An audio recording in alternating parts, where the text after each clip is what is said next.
Morning, everyone. I'm delighted to welcome you here to this important conference. I'm Neil Lane. I'm a long-time faculty, now retired, of Rice University, but I'm also Senior Fellow in Science Technology here at the Baker Institute. I want to thank you all for taking the time to join us for this very important conference on ethical policy and scientific perspectives on human embryo research. We're delighted to have visiting scholars from other parts of the country and, of course, all of you from the Houston and our local community. For our guests who may be visiting for the first time, let me say just a few words about the Baker Institute. It was established in 1993 as a nonpartisan think tank which focuses on bridging the gap between ideas and actions. This year we celebrate our 25th anniversary, which in that short time has grown in size and scope and stature into one of the world's top-ranked think tanks with 150 research fellows and scholars focused on key areas of public policy that relate to such topics as energy and the environment, the economy, health and medicine, science, technology, space, drug policy, and many economics, many other areas, and on various regions of the world that are particularly important to our country, the Middle East, certainly, China, Mexico, Latin America, and others. One of the central initiatives of the Institute is the Center for Health and Biosciences.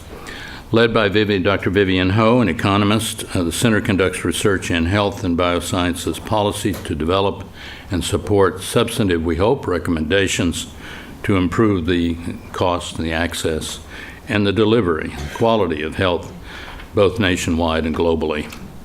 Today's event was organized by my good colleague, Dr. Kirsten Matthews, Baker Institute Fellow in Science and Technology Policy, who leads the Center's program in biomedical policy as well as the whole Science and Technology Policy program itself. Kirsten's been at Rice for more than a decade, good long time, good experience, transformed the place in many ways, and she's been engaged in policy research in many areas, but with a particular focus, I think, on professional ethics and policy issues related to emerging biomedical research and development. So welcome again, and please now welcome Dr. Kirsten Matthews.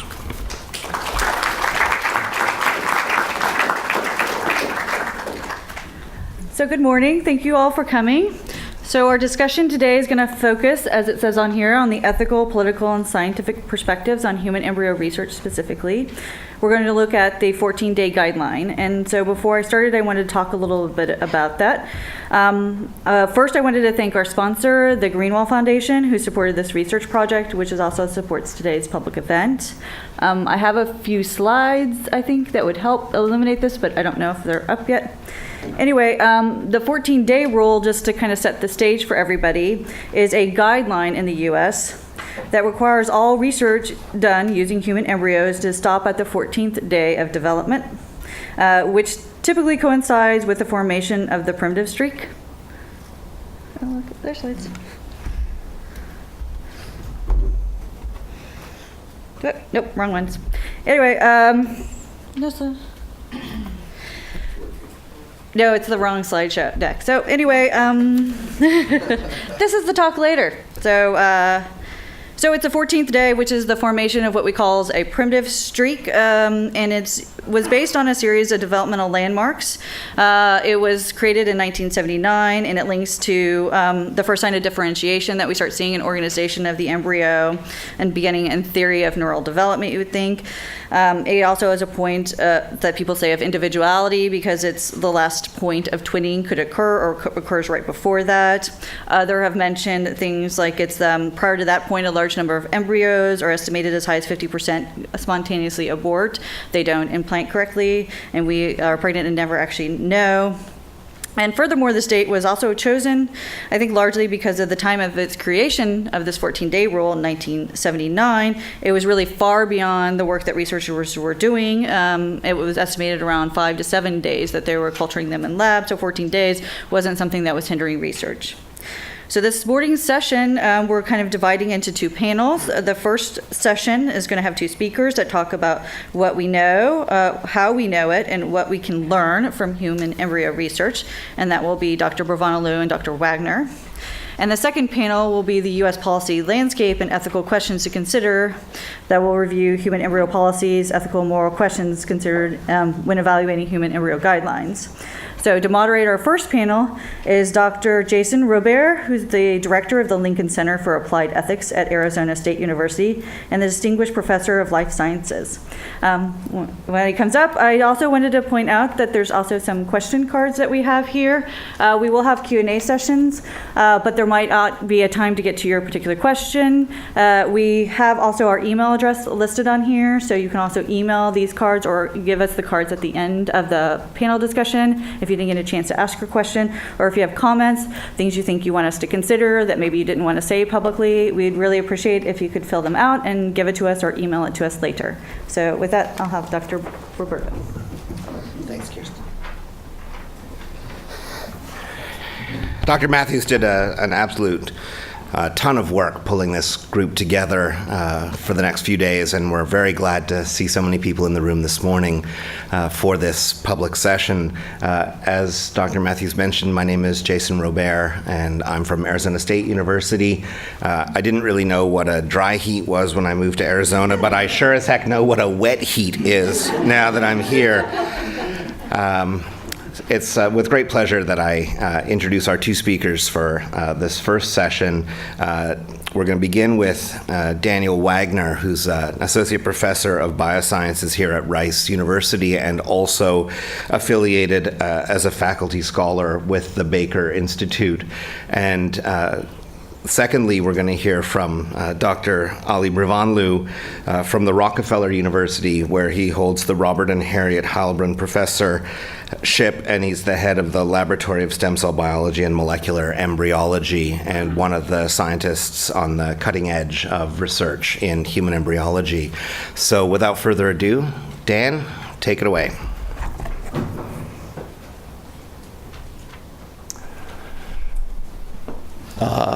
Hi, I'm Dan. I'm a developmental biologist. I don't work with human embryos. I actually primarily work with zebrafish, but I do come at this with a particular perspective. So when people ask me why I work with zebrafish, at a party, somebody says, but why zebrafish? And before I launch into the beauty of the embryo and the power of genetics and our ability to, manipulate the genome in different ways, I start with, essentially the same genes that make a fish make us. And by understanding how they function in the zebrafish, we can predict what they may do in humans. But there's a big problem with that point, which is we don't actually know what's going on in human embryos at the stages that we want to investigate, because there's a huge gap in our knowledge. So I want to set up this particular question today by talking about, where does this go? There we go.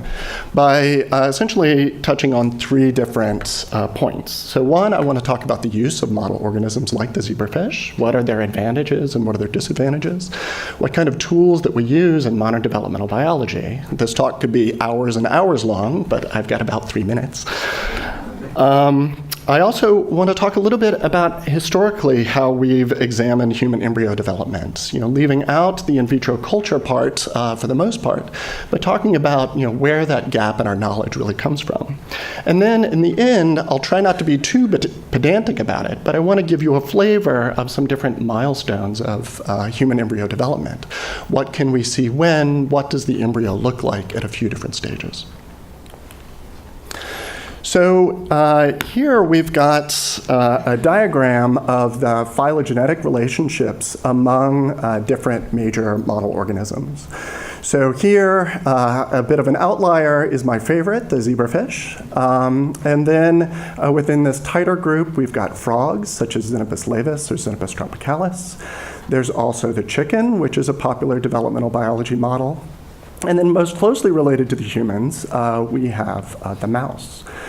And the questions that we ask in each one of these can be very focused within that particular organism. So we want to understand exactly what's going on in the zebrafish, how cells are deciding what they're going to be, and how they're going to become that. But we can also ask questions that we know are going to occur in essentially the same way in these organisms. And we can also look at the differences, right? So how do these differences arise? When we look at these adult organisms, we can see that they're very different, right? They're different sizes, they live in very different environments. Some are slimy, some are feathery, some are furry, or maybe not so furry anymore. But we need to be very careful in how we ask those kinds of questions.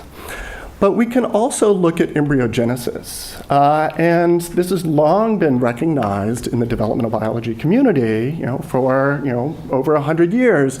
People have looked at the embryos of different vertebrates and recognized that they go through a stage where they're all fairly similar. Like all great ideas, this one is repeatedly attacked for small inconsistencies and maybe a little fudging in this picture. But the principle remains true. All vertebrate embryos go through a stage, this pharyngeal constriction, where they all look roughly similar, and they have representative parts. And subsequent development of these organisms is variation on a theme that will give rise to different parts that do slightly different things. But even when we look at the older individuals, we can recognize what's similar and what's different. Unfortunately, getting to this stage actually takes really different paths. So going back to our little diagram, what I have here are schematics of embryos with their relative sizes at what we call the Blastula Stage. So this is a stage fairly early in development where the cells have subdivided into many different individual cells, but they all have roughly the same potential. But what we see is that the eggs that give rise to these embryos are really different sizes, and they take different paths in order to get to that common pharyngula stage that I described before. When we blow up these embryos in this schematic, you can see that my favorite, the zebrafish right here, has the cells that are going to give rise to the embryo poised on one side of this large yolk cell. The same is true of the chicken, even though they're evolutionarily distant. And this yolk cell is even larger, right? You may have had one for breakfast, and it's easy to see with the naked eye. But the embryo itself grows as a small disk of cells on one side of that large yolk. We see other variations like the xenopus, where the embryo is completely subdivided. While there is a lot of yolk, it's present within large cells at the bottom. And then in the mammals, we've got a completely different configuration, where they virtually lack yolk, but you end up with this inner cell mass inside the embryo surrounded by these extra embryonic cells. So we start off with very different arrangement. We end up with this common stage, and then we specialize downstream of that. When we look at this stage, all of these cells look roughly equivalent. But what we can do in model organisms is begin to look more closely at how cells are beginning to make their decisions. So we use methods like whole mount in situ hybridization in the zebrafish to look at the onset of gene expression in the embryos. So these embryos are a little bit older than the ones that I diagrammed on the previous slide, but wherever you see purple, we're producing the product of a gene that's telling us that this cell is becoming different from its neighbors that do not express that gene. Furthermore, these genes that are being expressed are ones that are going to instruct the embryo to take on specific fates and to instruct their neighboring cells to take on other fates. So an example of that would be BMP2B. This is bone morphogenetic protein 2B, which is a bit of a mouthful. But it's expressed here on what we call the ventral side and will instruct these cells to become things like your skin and to not become cells like your central nervous system on this side. We've got other genes turning on in really small subsets, in this case goosecoid, which is expressed in cells that we call the organizer. And these cells are going to be instructed to produce secreted factors that will restrict the expression and function of BMP2B. And at the same time, cells that are receiving BMP2B signal or not are being instructed by other genes, such as in this case no-tail, where they're being told to become mesoderm, or cells that are originally on the outside of the embryo that are going to move inside and to make cells like kidney and muscle later in development. After these original set of instructions, cells need to move in predictable patterns. They're going to receive specific sets of instructions as they become adjacent to additional cells during development. And this periodic induction of information will eventually give rise to an intact, well-patterned embryo. How do we look at these things in more detail in organisms like the zebrafish? So in the zebrafish, we can do things like manipulate its genome. We can make mutations in genes, we can increase the activity of genes, and we can make genetically modified organisms like this one. Here we're just looking at the trunk of a zebrafish embryo about 1 day post-fertilization. And what you're actually seeing here are cells of the blood vessels that are growing out of this large vessel right here and growing towards the back of the embryo. All of the cells express an engineered red fluorescent protein, but they also express a green fluorescent protein that will only fluoresce when it receives a high level of calcium. This calcium is released from intracellular stores in response to extracellular signals. So as these cells are moving through the embryo, they're sensing their environment and they're making decisions about what they should do.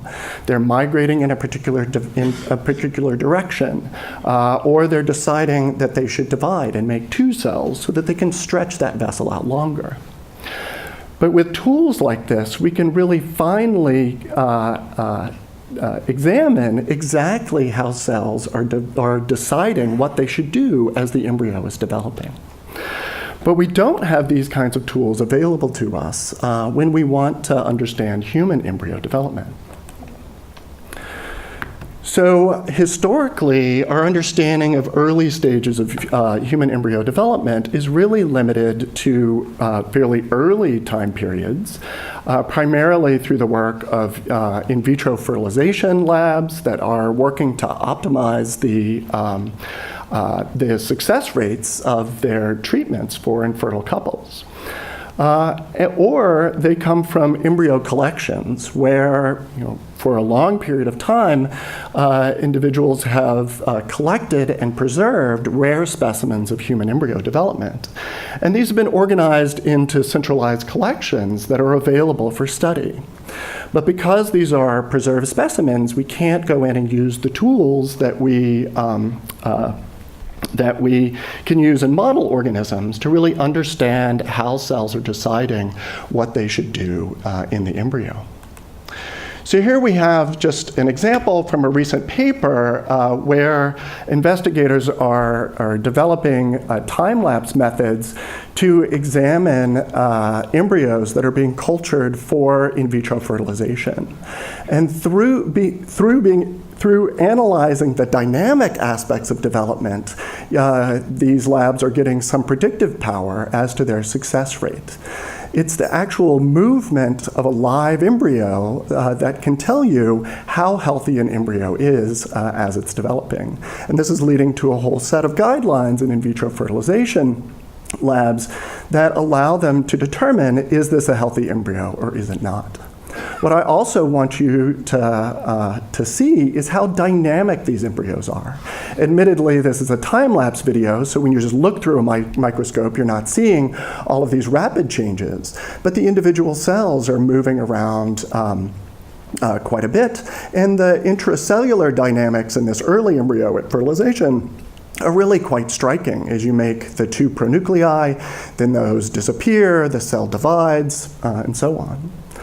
And this hatching blastocyst is also quite dynamic, as it's created a small hole here on the side of the zona pellucida and is squeezing out in order to be competent for implantation.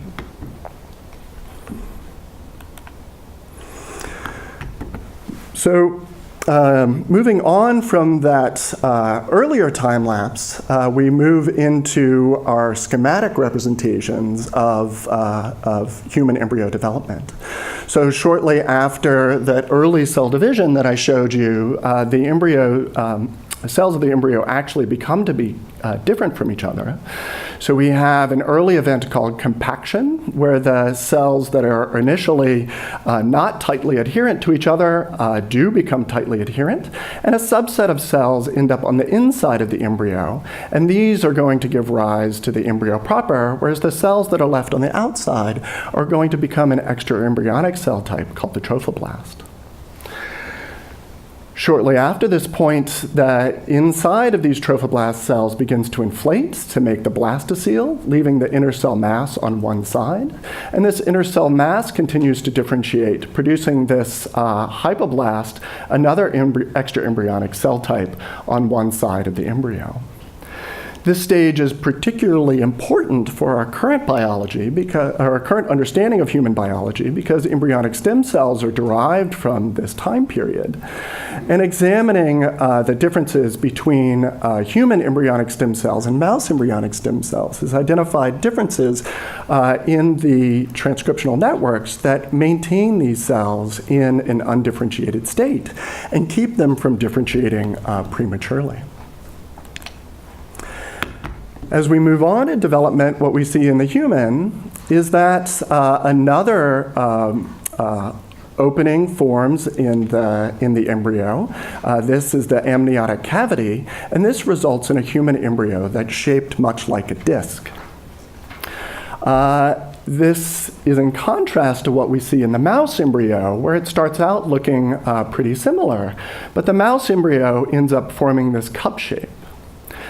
And this is particularly important because this is when you're going to start receiving those extracellular cues, or those cues that form that pattern that I was describing for you in the zebrafish embryo, turning on those genes that are going to tell the embryo proper what it should become and where. So in this flat disk, signals from out here have to diffuse a certain way across the disk, whereas in this cup, these signals may diffuse in a different pattern with a different gradient, which makes predicting the differences here quite difficult. So here in the human embryo, we are at 13 days post-fertilization.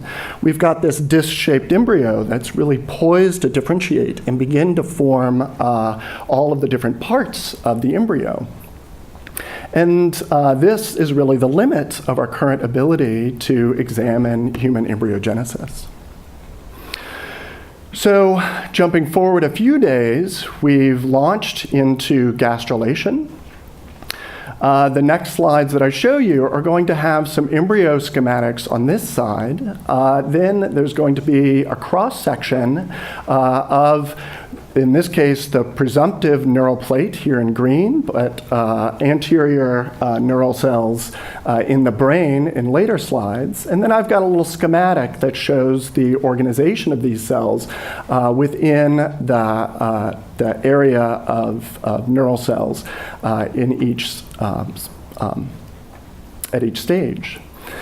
These schematics in the slide were derived from an excellent website, which I encourage you all to check out, in which the investigators laboriously went through and scanned histological sections from representative stages of one of these embryo collections that I was discussing before, and then went through and annotated each of the cell types so you can generate color-coded representations of the embryos at different stages.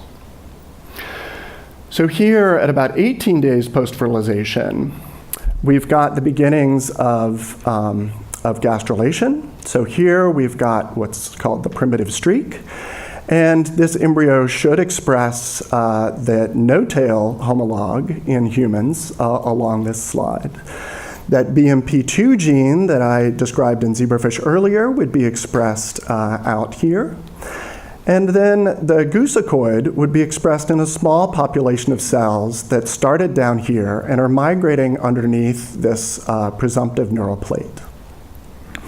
Within the cells of the presumptive neural plate, we've got essentially an epithelial monolayer where these cells are tightly packed against each other, but they're about to undergo a really dramatic rearrangement, where this plate of cells is going to become much narrower and much longer in order to form the neural tube that will form the brain and spinal cord of this embryo.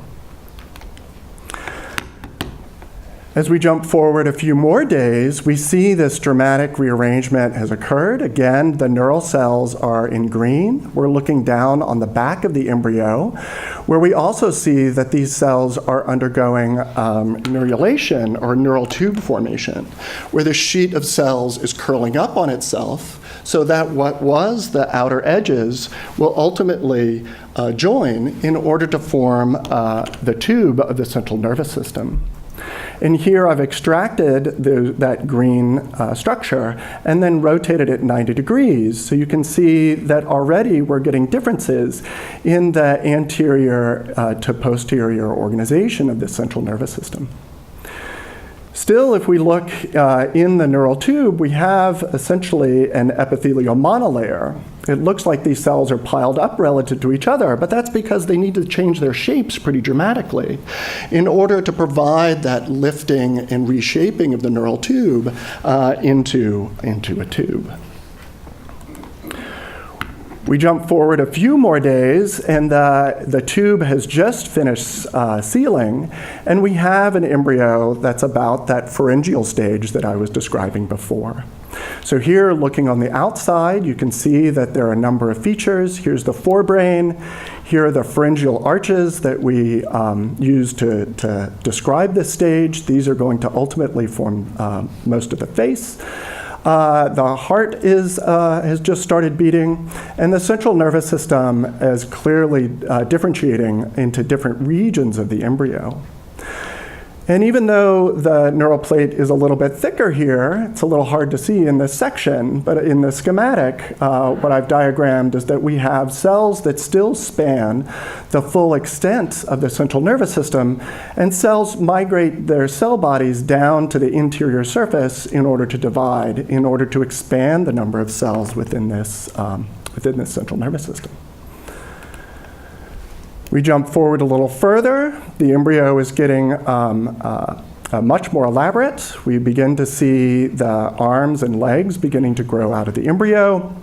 In this diagram of the nervous system, we're starting to get production of the peripheral nervous system, and we're beginning to get more dramatic morphological differences in the anterior-posterior of the central nervous system. If we look at the central nervous system, it's getting much, much thicker. Cells are beginning to leave to drop their contact with this inner surface and migrate out into the developing central nervous system. And then as we move along in development to the very end of embryogenesis, or 56 days post-fertilization, we're beginning to populate the central nervous system with differentiated neurons and other cell types. And in a cross-section through the anterior extent of the embryo, we begin to see something that's looking much more like what we might consider an organized human brain with stratification within the cerebral cortex. If you notice on each of the slides, I've also highlighted different birth defects that might arise from problems in this and earlier stages of embryogenesis. And these predictions are really still a little bit of a guess, because most of what we know about developmental biology is that when we look closer, things are always happening much earlier than we thought they did. So understanding when these problems arise is really difficult to predict without a more detailed understanding of human embryogenesis. So in summary, I just want to leave you with the message that understanding human embryo development will reveal the causes of many human diseases. And while I'm certainly a proponent of animal models, there is a challenge in that we can't really validate these detailed findings in the human embryo. And that with sufficient regulatory oversight, if we were to extend the time in which we can culture human embryos, it may allow for the types of high-resolution analysis of gene expression and cell behavior as we currently do in model organisms. So, thank you.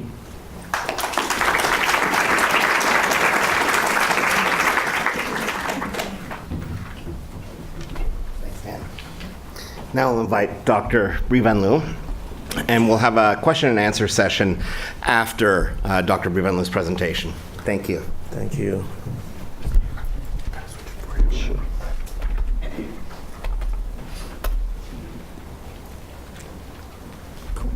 And I don't know that this will work, I doubt it. Is this the laser pointer?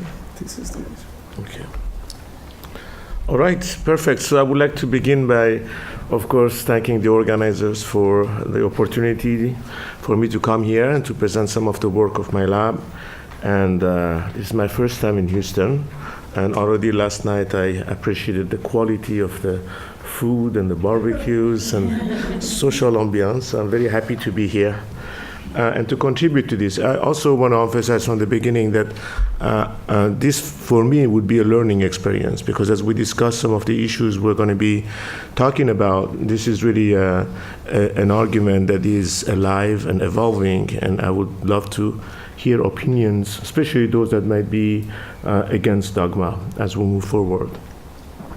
So before I start, I would like to mention that most, if not all, of the work I'm going to present today is in collaboration with my good friend and colleague, Dr. Eric Sigia, who is a theoretical physicist at Rockefeller. So he brought the very important quantitative high-resolution physics approach to stem cell biology, and that had a transformative influence in the work of my lab.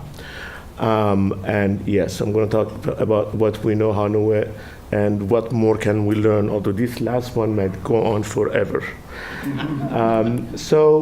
This is the fourth time I'm also contributing to this kind of forums. For a scientist, it's always a little bit rough traveling or journey to go to a place where philosophers and other intellectuals are looking at the same reality and come up sometimes with visions that are different. The first one I contributed to was upstate New York in Hastings. The second one was a joint committee of the National Academies of Sciences, Engineering, and Medicine in DC. And then Wellcome Trust in London. So this will be the fourth forum, and I can tell you that my knowledge has gone exponentially up after each one of them, so I can't have the same experience here. This is the 5 topics I want to touch on. Since my colleague before me did a great job introducing most of the system, my presentation is going to be easy. What do we know? How do we know? I'm going to really mostly focus on these 5 points, and the common denominator between these 5 points is this very amazing phenomenon called self-organization, which is distinct from self-assembly. Sometimes people confuse the two. But self-organization as a self-driving force that generates infinite number of shapes in function of time in a very dynamic and high-resolution manner. I will tell you first about the natural human embryo development ex utero, and you already heard the 14-day rule. And then I'm going to talk to you about artificial human embryos. Some people call it synthetic human embryos that are derived from human embryonic stem cells, also called gastruloids. I'm going to tell you about self-organizing human tissues and organs, or some people call organoid. I'm going to focus on self-organization of the human brain and craniofacial structures.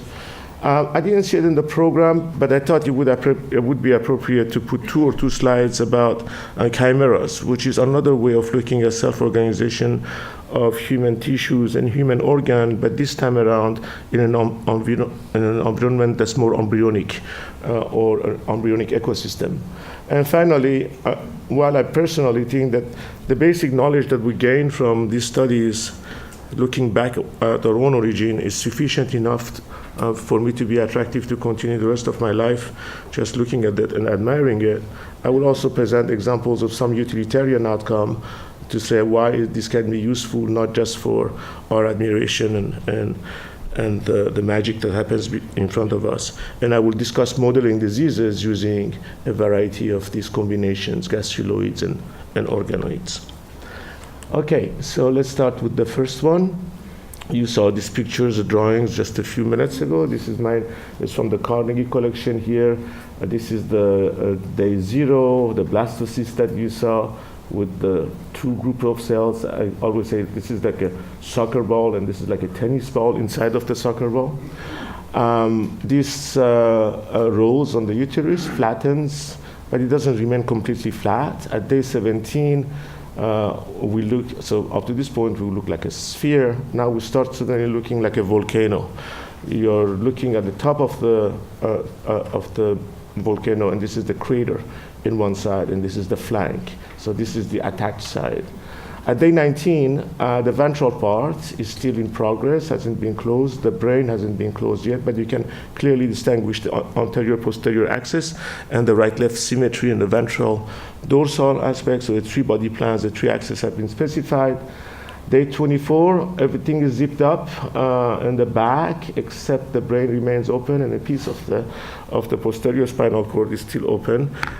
In this case, unlike other animals, zipping happens from the middle and moves to the extreme. And here you are at day 35 in your full glory, beautifully with your tail and your gills. And so it's hard to forget that we have these kind of organs that are very transient, that the information to generate these organs is within our DNA. It has never gone away. It has just been silenced for other organs to emerge. And there are many transient organs during embryogenesis, a group of cells that come and do their things, and then they leave, never to come back again. And some of them display species-specific attributes, and I will show you perhaps one example of that.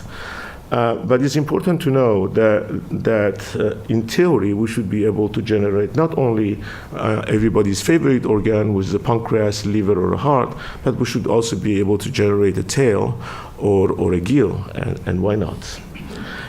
This video you saw also very quickly. This is our version, and the comments was exactly on the dot. Very dynamic aspect of development. Then expansion, and with fast, you can see that thing beats twice, and then the embryo hatches. So you're born really twice. Once is when you come out of this membrane, and the second time is when you come out of mom. And so we have tendency to forget this first one. Okay, so this is basically a snapshot of where we are, and as you heard, there are some tissues available from different sources where one can study, at least descriptively, some aspect of human development, but it is never, ever as abundant as what you would imagine for model systems, the kind that you heard earlier, the fish, the frog, birds, mouse, or even non-human primates.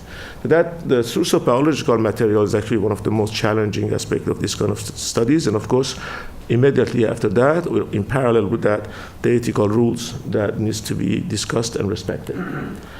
Okay, so one important period that remains obscure is this transition between an embryo that's spherical to the one that's attached to the uterus. And as you heard before, this part of human embryogenesis has been very well covered by the IVF studies at the cellular level, not as much at the molecular level, but with tremendous precision. A good reproductive doctor will tell you what the quality of the eggs are and which one of them should go in and which one of them should not. So in that sense, we have a good, we think we have a good view at the cellular level of the events happening. This becomes a big mystery implantation, a big black box to a large extent, not only because there's zero almost biological material available, but also women don't even know they're pregnant after 14 days. So there is not much to be done in that case. The only handful of histological sections that we have from an implanted embryos are those that were discovered by accident by tremendously talented pathologists who discovered going through a section of the uterus that there is something attached there. It looks a lot like a blastocyst, and they moved on to characterize it, and they proved that that was the case. But it was just by coincidence, and you certainly don't have too much of it. So we decided some time ago to take a look at the molecular aspects of early human embryonic development. This was now published in 2016. So the movies or snaps that I'm going to show you are all available online. If you're interested in figuring out some pictures of when you were very, very young, I recommend that you go back and you take a look at those. This is the ball of cell. This is the soccer ball with the tennis ball inside of it. And about day 6, at day 10, this has attached, and what I want you to look at is that it has flattened, not completely, there's a little bump in the center, but you start already seeing the emergence of radially symmetrical pattern in this disc. And so this is the essence of self-organization. Up to this point, as you saw, this can develop from a fertilized egg to a blastocyst just by all the information that it has inside. And this now we show that if you create an in vitro platform, so we mimic attachment, this embryo will attach and will self-organize to generate all this radially symmetrical pattern. All the information that is necessary and sufficient to give rise to the early cell fates and cell types are already contained within the embryo itself. Okay, at day 10, I'm going to take you to a cross section. There are more cells. You can still see that there's a center, there's some sort of a radial symmetry, but when I take you inside, you will see something interesting, that self-organization does not only mean putting the right cells at the right place, but also things like cavitation. You can see the 2 cavities of the human embryo that are emerging here, and this is the embryo proper, just in between the 2 cavities. You appreciate that then cell proliferation, cell patterning, organization, cavitation, all these things are happening based on the information that's within the embryo. And to be honest with you, it was a bit shocking to me when I saw that, because intuitively, I always thought that the minute the embryo establishes contact with maternal tissue, inductive interactions between the embryo and the uterus will be necessary not only to induce the different fates, but also to organize them, synchronize them, nurture them. I was expecting the requirement for vasculature to come in, the nervous system, obviously, to make contact with the embryo, but none of it seems to be limiting for as long as a geometrical confinement and a point of attachment is provided to the embryo. Amazingly, the embryo actually seemed to have knowledge of the future. It makes structures called lacunas. These are like big tunnels, and this is where maternal vasculature is traveling to before it makes contact with the embryo. So even the embryo that there will be vasculature coming is contained within the embryo itself. Again, very surprising to me. Okay, so here during this work, and just to highlight one of the benefits of working with human embryos directly, is obviously we're different beasts than the model systems that we're studying, so we would expect, again, tissues and organs to be species-specific. Just by looking at this stage embryos at day 10, and by using a regular molecular signature identification, we identify a new tissue. We don't know how to call it, and we're kind of geeks, so we call it yolk sac trophectoderm. It doesn't matter what you call it. This is a group of cells that nobody else has ever seen in any mammals. So it's either people haven't looked hard enough early on, or is human specific. But this is another example of those transient organs, just like the tail and the gill. It comes, it does this thing, I have no idea what it does, and then it disappears. If it wasn't for studying the human embryo directly, we would have never seen that. This is a major, we might think that, okay, a handful of cells, so, how important is that? It's as if I told you that I discovered a new organ in your body, and, next to your liver or pancreas, there is this other thing that nobody else has seen before, and I think you would take it as a significant discovery. Okay, so again, radial symmetry is maintained up to day 12, And every once in a while, you come across this that you don't expect. So this is a twin. And what you can see is that even in a twin, the center is split into two, but the overall radial symmetry is maintained. Okay, so here is the utilitarian and the basic significance, basic knowledge of self-organizing properties of our own origin. I think is important enough to put this as a rationale forward and discuss the urgency of it, I would say. And secondly, understanding problems such as spontaneous apportionment that you heard 50% of the embryos actually fail to attach. And this is a consideration when we will be talking about the origin of human life or the moral status of the embryo, I think sometime later today or this afternoon. Okay, so then the 14-day rule was, as you heard, in 1979, set up in place as a projection in the future. It was a reaction to IVF clinic. People were very concerned that we're making test tube babies and how far are we going to go? We're not going 1 week. What about if we could go forever? When would be a good time to stop? And then the answer was day 14 for reasons that you already have heard. None of it is actually scientific, I would argue. Okay, so let's go to the artificial embryos. If this is going to be a limited amount of samples, the best that we can, there is not everything that we're going to be able to understand the way, again, we understand it in model systems. So the artificial human embryos came our way, and by complete coincidence, starting originally with human embryonic stem cells. So all of you know what human embryonic stem cells are. They're derived from a tennis ball inside of the soccer ball. And they have two amazing properties. One is that they can self-renew. In other words, you can put them in culture and they will maintain themselves forever. So it's, in that sense, they're like cancer cell. They're immortalized. The second property that they have is very, very unique, is the fact that they can generate all the cell types of the body. I represent the cell types with these colors. So the only other cell that we know in the world that can generate all the cell types of the body is the fertilized egg. So a human embryonic stem cell, therefore, has all the information necessary in solution to give rise to a whole organism. And in all model system that has been tried, this has been shown to be the case, obviously not in human. And so we started this work about 16 years ago at the Rockefeller University, generated a collection of lines called RUS for Rockefeller University Embryonic Stem Cell Line 1, 2. It goes all the way down to 24, something like that. Distributed to many labs, hopefully some of you guys scientists, I know that my colleague here has it, will have access to it. And then something amazing happened. Our first physics postdoc, R.E. Wormflash, joined the lab, and he's sitting on the first row here in the middle, and looked at the way we're culturing our culture embryonic stem cells or mammalian stem cells. And he got really, really disgusted by the way this is completely randomized, and there are big colonies, small colonies, colonies touching themselves, colonies touching other colonies. So that's hell if you're going to quantify things with subcellular resolution, the kind of quantification that the physicists like to do, and came up with a solution to the problem by imposing architecture and forcing the cells to grow in circular patterns of different size. So the large circles are 1,000 micron, the small ones are about 85 micron. And this sample geometrical confinement allows some sort of order and an easier way to measure cell behavior with subcellular resolution.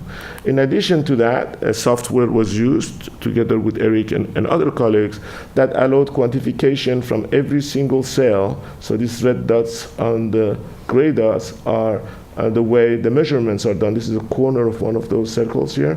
And so you can look and quantify cellular responses in real time and with subcellular resolution. Okay, now we're armed with a tool. Now RE has made a tool that allows us to track things. And now we can start playing games as to, okay, what can we generate with these circles? And at the time, RE had the knowledge of what had happened in the mammalian system, the original signal that induces the whole cascade of domino that ultimately gives rise to an embryo was known in the mouse. So cleverly, he decided to go ahead and ask if the same original signal is involved in differentiation of humans. And when he did that, this amazing thing appeared. This is the 1,000 micron circle, and in response to a single stimulus, BMP4, but it doesn't matter. In response to a single stimulus, the cells that were completely homogeneous in fate suddenly started generating different fates, with the blue cells in the center that would be ectoderm, the great-great-grandmother of your nervous system and your skin. The orange cells in the middle here, orange and yellow, that's mesoderm. This is the great-great-grandmother of blood, bone, cartilage, and muscle. And the cells in the outside, which are more endoderm and extraembryonic tissue, generating things like liver and pancreas and placenta and other derivatives. This was not confined to that. These are stains that we use to recognize what kind of cell types are being induced. In every single case, we see radial symmetry induction of all the cell types that we can recognize in the very early human embryo, including germ cells. So, as you probably know, germ cells are specified very early, so that's the great-grandfather of sperm and grandmother of eggs are already specified within gastrulation at day 14. Okay, so this was spectacular because in 48 hours, we could get a homogeneous cell type that had not differentiated and generate what looks like, in terms of cell number, germ layer, cell juxtaposition, looks like a human embryo. Okay, so the emergence of radially symmetrical pattern was a consequence of self-organization in that case as well, the same way as I showed it to you in the in vitro attached embryo. We can make movies using CRISPR-Cas9 technologies to tag these grandmothers in different colors. So ectoderm in blue, a mesoderm in red, and endoderm in yellow. And when we do that, we start to see the principle or the basis of self-organization during early human patterning. And what you see in this movie is that everybody is blue, and then suddenly the edge turns off the blue, turns on the red, and then again at the edge, the cells turn off the red and turn on the yellow as this wave is moving from the outside toward the inside. So self-organization actually comes from the edges and moves toward the center as a reverse effect of a pebble in water. So it is the other way around. Okay, so now we can measure a whole bunch of other things. We can measure dynamics, we can measure cell mixing, we can measure what are these grandmothers going to give rise to at what point and how many daughters. There is an infinite number of questions that we can ask. And together, this provides the platform for us to understand the mechanism of early fate determination, this time around in artificial human embryos. Okay, organoids are self-organizing structures that are not an embryo, but a part of embryo, a functional part of an embryo. Was the same reasoning. You can take human embryonic stem cells and you can differentiate them in a plate, and they will make these beautiful structures that we call rosettes. But rosettes pile up on top of each other, and they're not the easiest thing to quantify, and so we use the same rationale that are originally used in the lab. We ask if we can put patterns on neural cells, and so I had spent about 25 years of my life cracking the code as to how do you make a brain in an embryo by using the frog system, and I was very proud of myself to show what the molecular code was. The first thing I wanted to do when I had access to human embryo was to ask, well, to what extent what I think I know is actually valid in human, and you will all be happy to know that it was valid in human.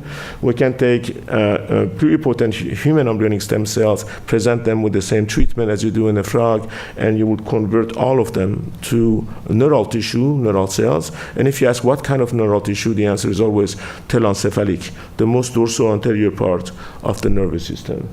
When we confine the geometry, again, you can start seeing emergence of radially symmetrical self-organizing patterns. So this is this region of the brain we're making here. And if you add molecular markers, you can again see this radially symmetrical aspect of the different layers of the brain emerging in function of time gradually in a radially symmetrical circles. Okay, we can also go a little bit farther. This is the second example of organ I'm going to show you. We can actually try to generate the entire craniofacial aspect of the early embryo. And again, we color code this with, so we can recognize the different cell types. And here is a self-organization that is going from top to the bottom of the colony. And you can see that the face as it comes back are, again, radially symmetrical vis-a-vis the structure. And that one will put it also in motion. You can see that the faces are emerging. There is always a center part, a little bit elevated here, a little bit like a UFO, but all the other cells are surrounding these layers. And so you can, these colors actually are color coded to show you what parts they correspond to. It's as if you take this structure and you make it radially symmetrical, as if you take my eyes and you make it all around, my ears all around, and my nose all around. So that would be radially symmetrical pattern self-organizing, but this time around specifically in the human case. Okay, cameras, again, not part of the program. We're getting close to the end, but because today my paper is going to come out in Nature on the first human chick camera, human bird camera, I thought that I would be remiss if I didn't bring it up. So why cameras? What is it that we care about cameras? It's a tradition of experimental embryology to mix quails with chicks, newts with frogs, and there was a reason for that, mostly technical reasons, and I'm going to show you that is very similar to those kind of early rationales. So early on, we realized that when we say that an embryonic stem cell can give rise to all the cell types of the body, we only have shown this in a Petri dish.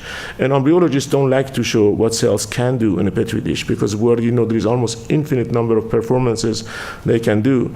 But what they do in vivo is very narrow range of their ability to generate biological activity. So one of my first questions was, can we even call this cell an embryonic stem cell, despite the fact that it gives rise to all the cell types, if it doesn't do it in the context of an organism? Because that's a functional definition. And of course, we're not going to take this and put it into a human embryo and show that it has contributed to all the organs of the embryo later on. So we proposed at the time a strategy that was a little bit controversial, but science published it, that we can make chimeric human mouse embryos to validate the human embryonic stem cell data.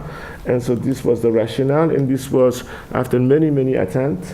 One of our cameras, human cells are in red, mouse cells are in green. So you can see that in this mouse anatomy, the human cells have contributed basically to most organs, and that's good enough for us to call them embryonic stem cells, even organs that human anatomy does not have, at least as far as I know, like whiskers. Okay, so this showed, surprisingly, and you saw the millions of years of evolutionary distance from the first dog, was amazing that they could talk to each other and establish pattern. Others downstream of this experiment have now generated mouse where the brain is almost entirely human. So Steve Goldman at the University of Rochester has a mouse where the human astroglia is 92% of the population of that mouse. So now you have a mouse that has human circuitry and wiring and controlling it. So this went farther in later stages. But for us, we wanted to know if one of our artificial embryos can actually induce a complete secondary axis. And this traditionally is called an organizer in experimental embryology. And it's called an organizer because it's a piece of tissue that when grafted into a host will generate a complete secondary axis, complete with the head, spinal cord, 2 eyes, 2 hearts, 1 gut. It's as if a secondary axis would come in and there would be a face facing me. And so that small group of cells that have this ability we call organizer, and again is a functional assay. We took one of our synthetic or artificial embryo, grafted on the side of a chick, and to our amazement, this is the chick embryo itself. This is the grafted human artificial embryo, and we saw for the first time the emergence of a human axis in the bird. And these experiments are done in ovo, so you transfer the artificial human embryo in the egg. And because we have CRISPR-Cas9 and lineage tracing, we can follow this. And I'm going to show you a 30-second or less movie of this part, so I can show you the landscape of human axial formation. It's like taking a little trip on a drone. So you will see colors turning on and off. This is the human axis and the human embryo. This is the anterior part, feature head. This is the spinal cord and the axis itself. These are cross sections. You will see that the human cells intermingle with the birds perfectly. I was stunned by this. I thought if they even make it, if they can survive, it would already be a tremendous advantage. Not only they survive, but they can self-organize to generate these structures. That means that they can talk to the cells of the bird. And that language has not vanished over hundreds of millions of years. Even from an organism that comes from temporarily ahead of the bird, that communication is still maintained. And there is something to be said about why that is, and we'll be happy to speculate if you want. But I think very simply, when nature discovers something robust, it keeps it. And you saw from the previous speaker that a lot of the early vertebrate embryos converged to a point where they are morphologically identical. Okay, that was the end of cameras. And now 2 slides on modeling disease, again, to make it utilitarian. Sometimes it's easier to do that. As you know, most human diseases are modeled in animals. We still haven't cured cancer or diabetes or all the major problems that we have, despite decades of attempts. And I think there might be a reason for that. So we decided to take one disease and see if we can make an artificial embryo model of that disease. We took Huntington disease. And so this is Dr. Huntington. He was in New York, in the upstate area, with his dad on the chariot visiting patients. Saw this mother and daughter walking on the other side of the road with tremendous motor dysfunction. These are the days, by the way, where the doctors go to their patients and not the other way around. And so they realized that this is something that they haven't seen before. Anyway, they figured out later on this occurrence is 1 in 10,000 people. It was mapped on chromosome 4 and 83, cloned in 1993, and the gene was called Huntingtin. In fact, Huntingtin was the first gene that was cloned to be associated with the disease.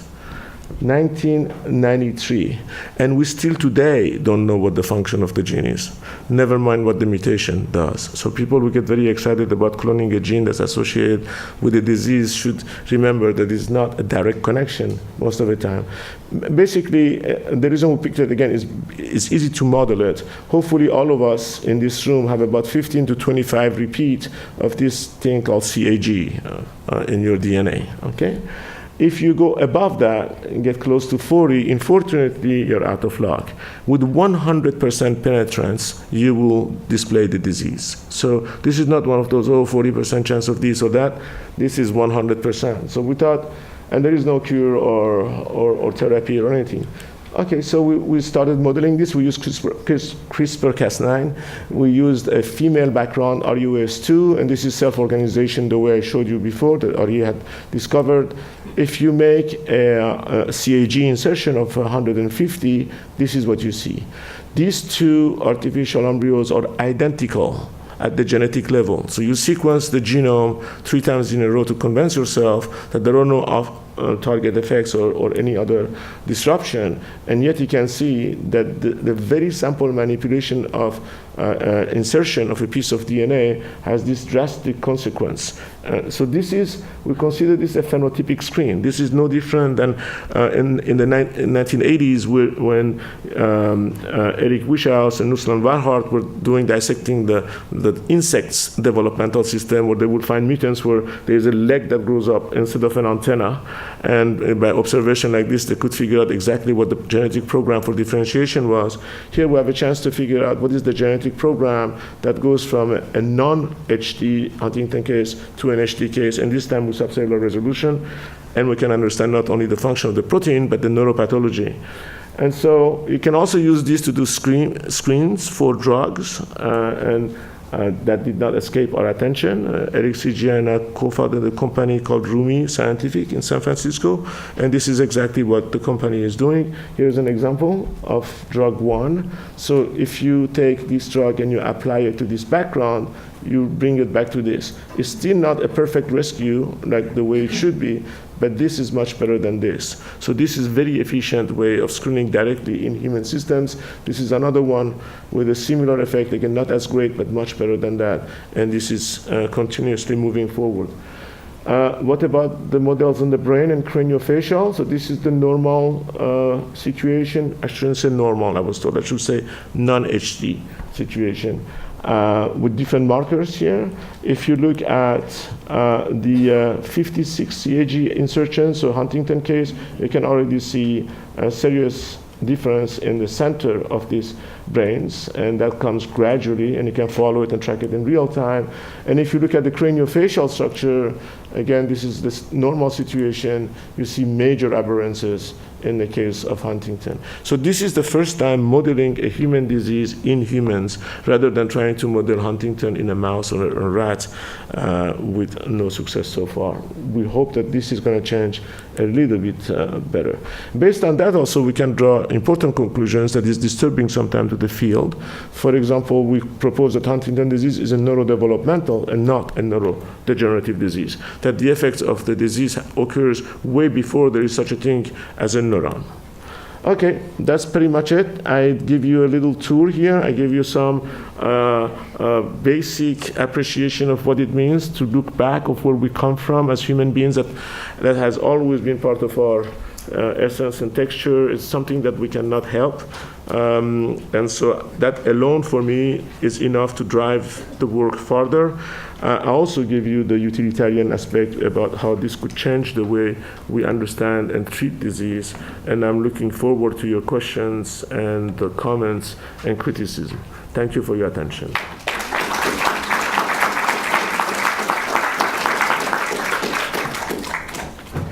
So we'll sit up here at the front. Kirsten, do you want questions on cards only, or can they come? Okay, great.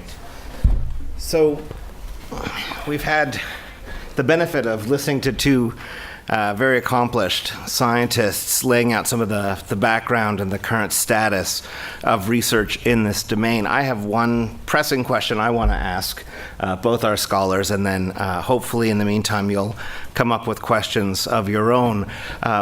My question is, it's clear that over the many decades that research with non-human animal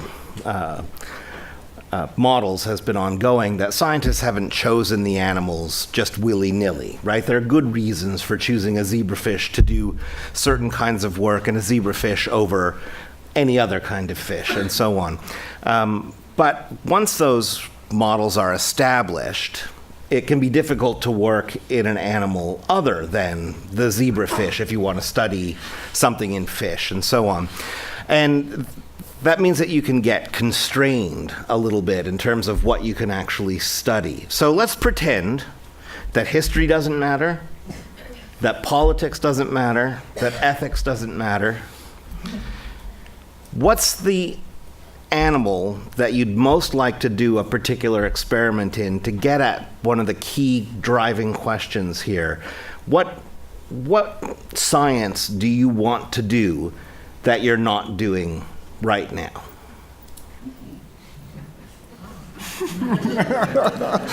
Or what's the next big experiment? It's good to start slow. Yeah.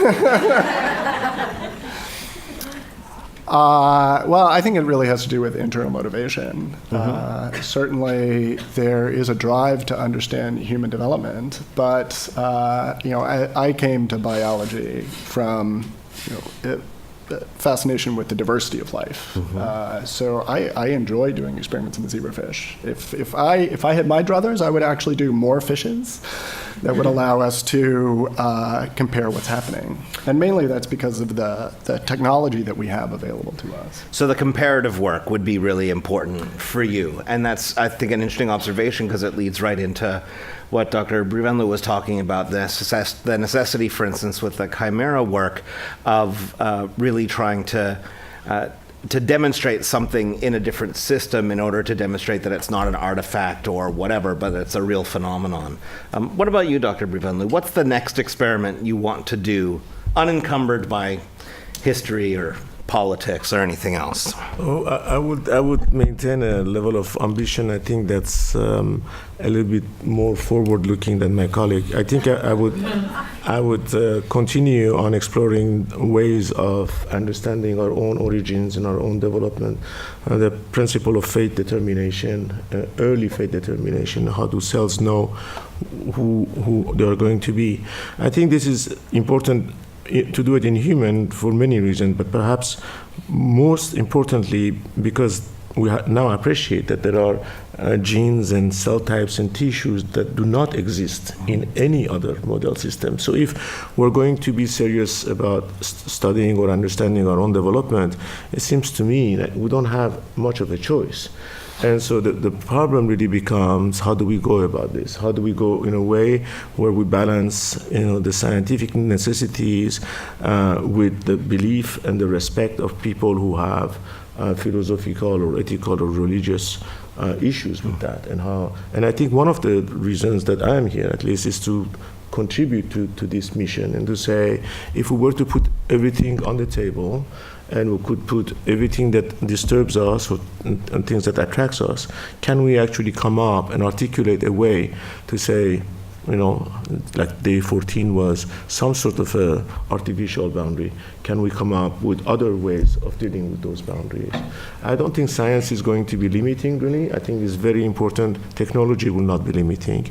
What is very important to be sure about, I think, is that we're all on the same page, that nobody is doing something that's offensive to somebody else.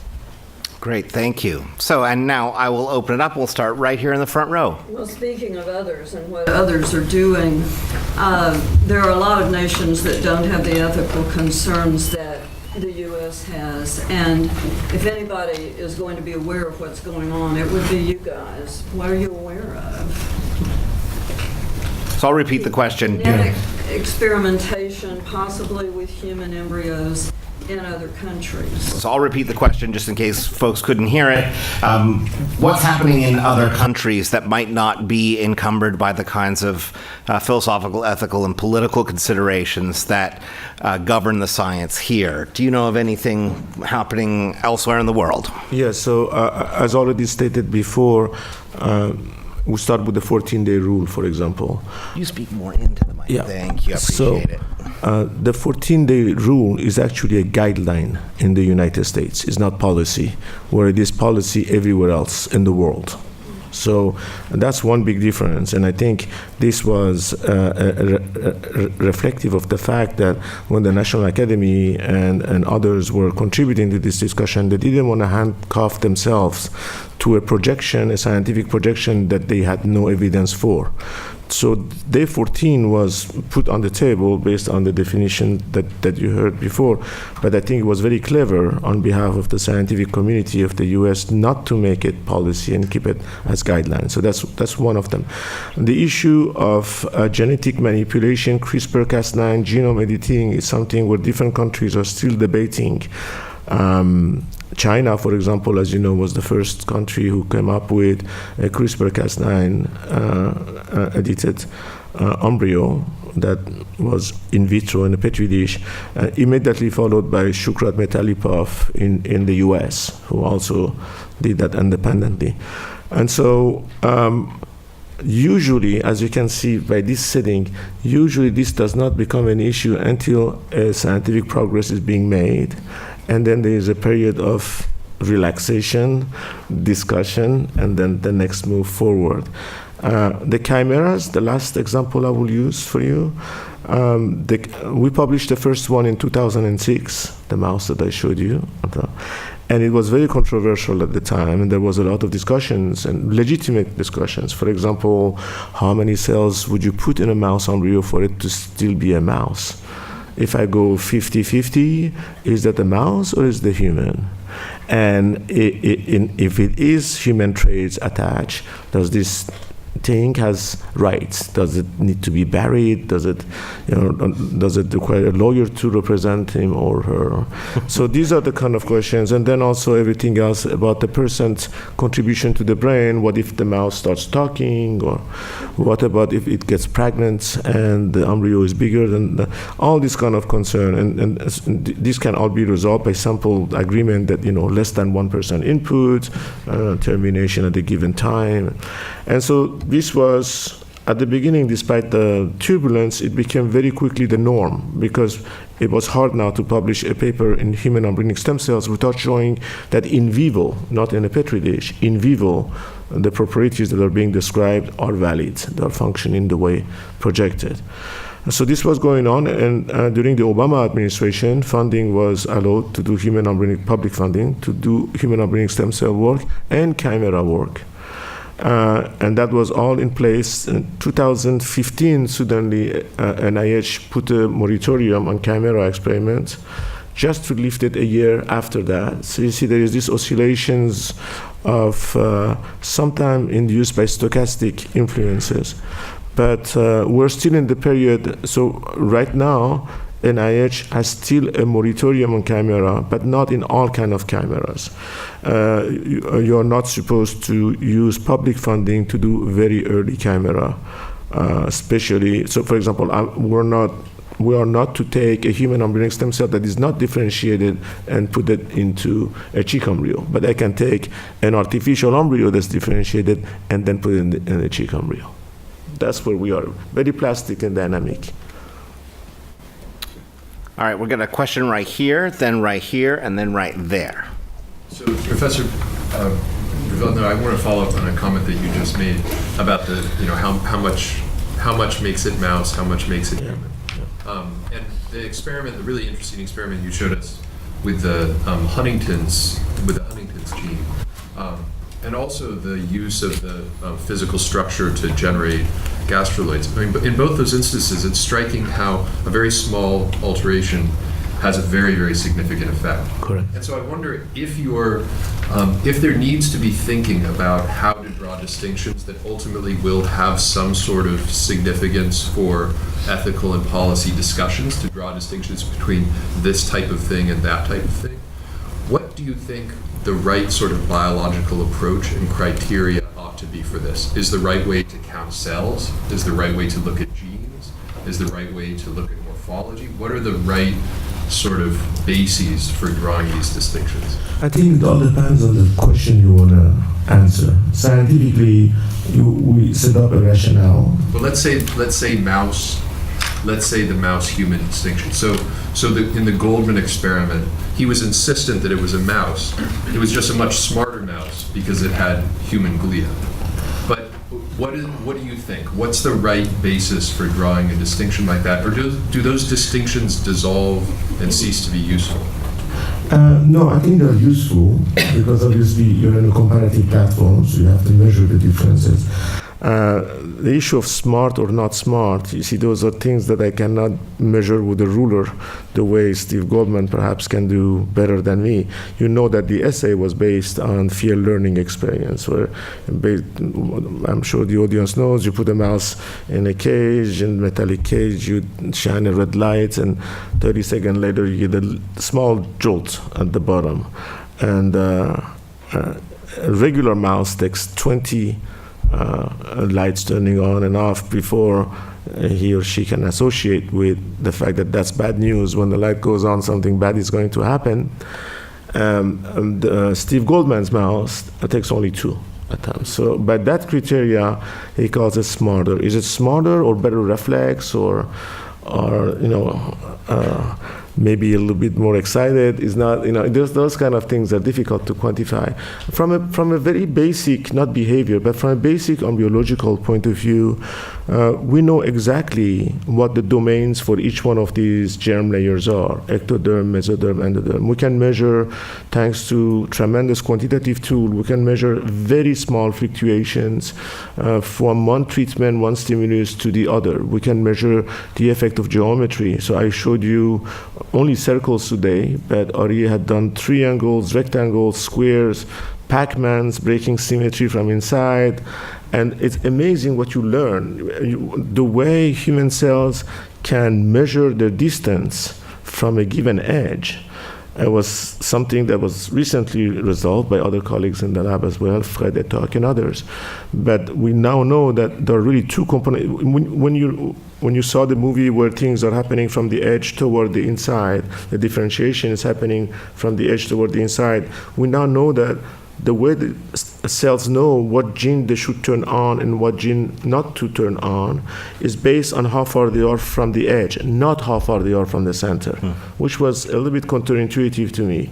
So this magic ruler is actually made of two components, a physical component of edge sensing and a chemical aspect of signaling, is a Turing system of reaction diffusion. With these two, they measure how far they are. If they are very close, they will be green. Some will have they will be red. And if they are the farthest point from the edge, they will be blue. So these are the kind of things that I think is really cool to measure, because that was a dimension that at least I did not consider in evaluating my understanding of early developmental decisions. But with hindsight, of course, everything has an edge. Everything has a contour. Any organ you would imagine has that. So not including that, I think, was a mistake. How many other dimensions are there that we don't know about yet that will have a transformative influence is probably the kind of things that we brainstorm more or less on a daily basis in the lab. Thank you. Dr. Raymond, I was wondering if you were to revise the 15-day rule or guideline, what would your new proposal be in regards to how many days the cutoff should be? So just to repeat the question, if it were up to you right now to decide whether the 14-day guideline should stay in place as it is or be revised in some way with a particular number of days or something else, what would you do? So I thought this was more a discussion for the next session, but I will. This young lady wants to hear it directly from you. I would gladly give you my opinion, and I would preempt it by saying that this is in respect with everybody else's opinion. But if it was up to me, I would go to day 28. And the reason for that is that you saw in about a month that the primordia of the organs have now generated. You even have gills and tails that we don't need right now, but this is the beginning of organogenesis. It's the beginning of the formation of the nervous system. It's the beginning of the formation of the internal organ. So anywhere between 28, 30 is what I would put the line.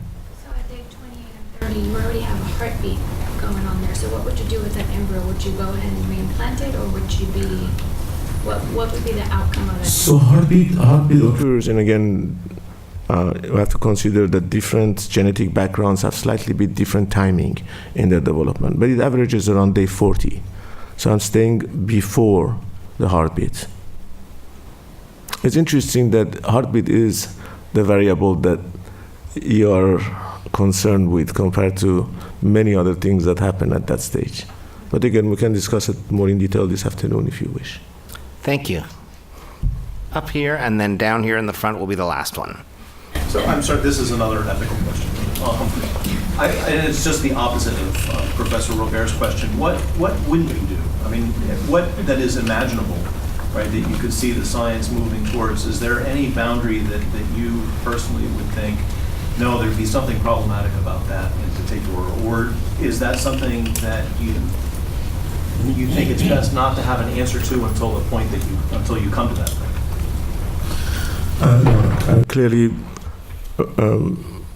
for personally and also as a group to think about the question that you raised, a very legitimate question, when do we know that it's time to stop, basically? And again, different people have different criteria for answering that question. I will try to stay away.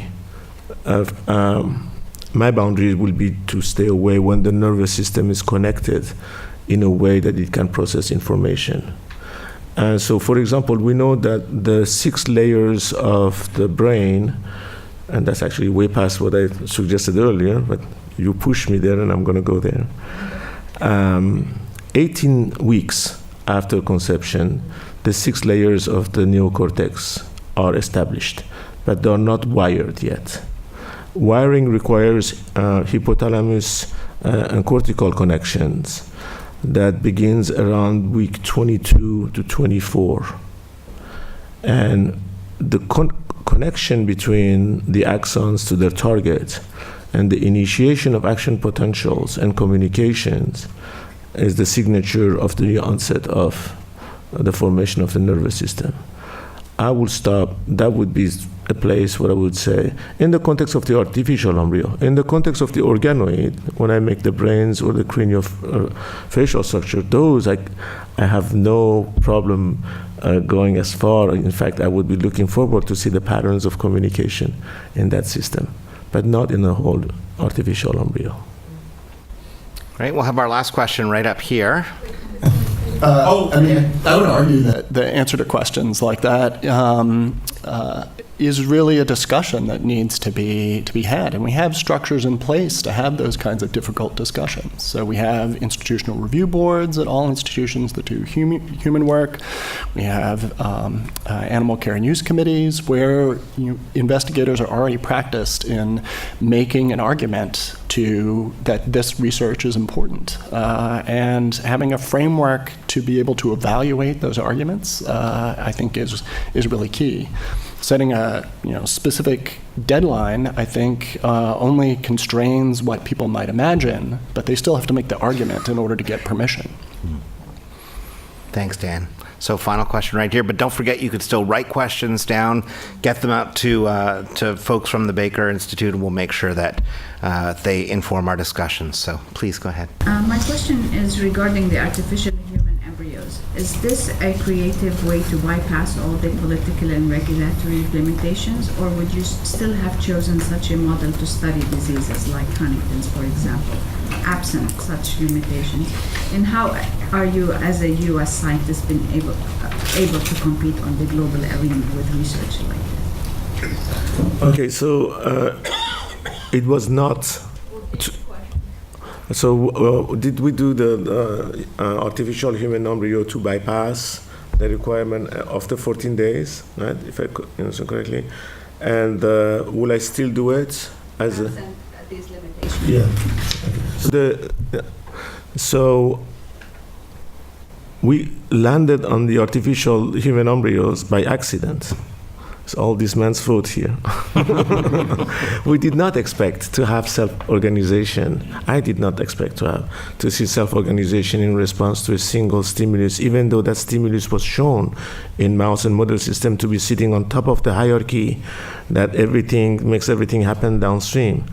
I was hoping to get a more homogeneous response that I could measure with better resolution. So this was landed on us, and we could no longer ignore it, and it was there.